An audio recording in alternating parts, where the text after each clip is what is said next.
नमस्कार दोस्तों, आपके अपने चैनल एसके कंपटीशन क्लासेस में आप सभी का स्वागत है। दोस्तों, आज की वीडियो इंपॉर्टेंट रहने वाली है आगामी दिनों में एनटीपीसी की परीक्षा देने वाले कैंडिडेट के लिए, क्योंकि दोस्तों किस प्रकार के प्रश्न पूछे जा रहे हैं आपको यह जानना बहुत ही ज़रूरी है, ताकि आप भी अपनी तैयारी को उसी हिसाब से करें और एग्जाम में 100% सफल हो पाएँ। तो दोस्तों, अगर हम बात करें मैथ्स और रीजनिंग की, तो दोस्तों कॉन्सेप्ट बेसिस प्रश्न है।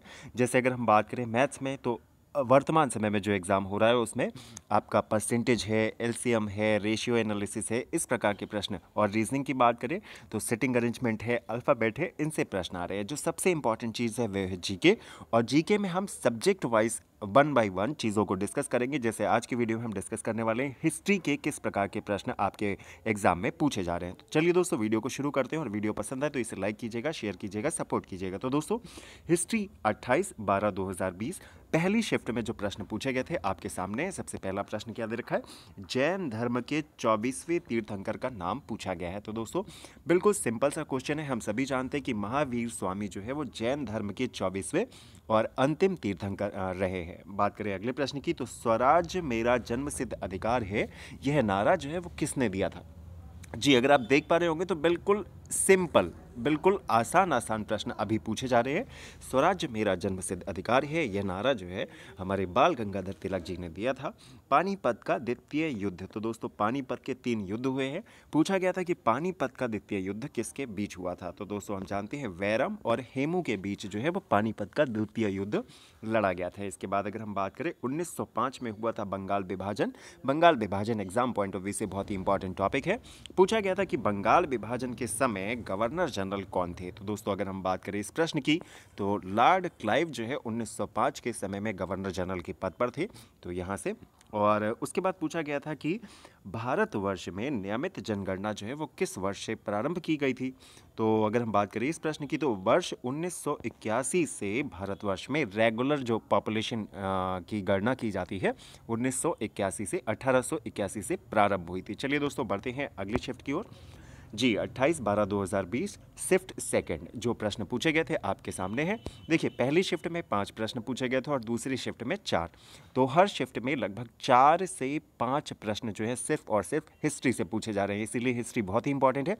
अगर हम बात करें 40 प्रश्न पूछे जाएंगे जीके में, और उसमें से 4 से 5 प्रश्न यानी 10 से 12% सिर्फ और सिर्फ आपके हिस्ट्री से ही आने वाला है। तो अगर आपको भी एग्जाम क्लियर करना है तो हिस्ट्री बहुत ही इंपॉर्टेंट हो जाती है।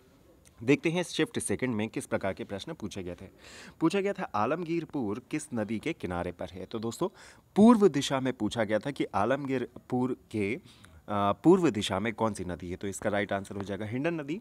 इसके बाद पूछा गया था लोदी वंश का अंतिम शासक। जी, लोदी वंश का अंतिम शासक नाम था इब्राहिम लोदी। पूछा गया था महात्मा गांधी के राजनीतिक गुरु का नाम क्या है। तो दोस्तों अगर हम बात करें महात्मा गांधी की, तो एनटीपीसी की एग्ज़ाम में या फिर किसी भी सेंट्रल लेवल पे जो एग्ज़ाम होता है जैसे रेलवे का, तो इसमें महात्मा गांधी बहुत ही इंपॉर्टेंट टॉपिक है। इनसे रिलेटेड इनके जैसे आंदोलन है या फिर इन्होंने जो भी मूवमेंट चलाई है उनसे रिलेटेड प्रश्न ज़रूर पूछा जाता है। बात करें इस प्रश्न की, तो महात्मा गांधी के जो राजनीतिक गुरु हैं इनका नाम था श्रीमान गोपाल कृष्ण गोखले। इसके बाद पूछा गया था मोपला विद्रोह का स्थान। तो याद रखिएगा मालाबार, केरल के मालाबार में मोपला विद्रोह हुआ था। चलिए दोस्तों बढ़ते हैं आगे। 29/12/2020 पहले शिफ्ट में जो प्रश्न पूछे गए हैं, सबसे पहला प्रश्न था बाबर के पिता का नाम। तो दोस्तों याद रखिएगा बाबर के पिता का नाम है उमर मिर्ज़ा। सांची का स्तूप किस वर्ष विश्व धरोहर बना था। तो दोस्तों हम जानते हैं सम्राट अशोक ने निर्माण करवाया था सांची के स्तूप का, और 15 अक्टूबर 1982 को इसे विश्व धरोहर की सूची में शामिल किया गया था। आगे देखते हैं कांग्रेस की स्थापना किसने की। जी दोस्तों, ए.ओ. हुम। हम जानते हैं कि कांग्रेस की स्थापना की थी ए.ओ. हुम ने। इसके बाद बढ़ते हैं आगे।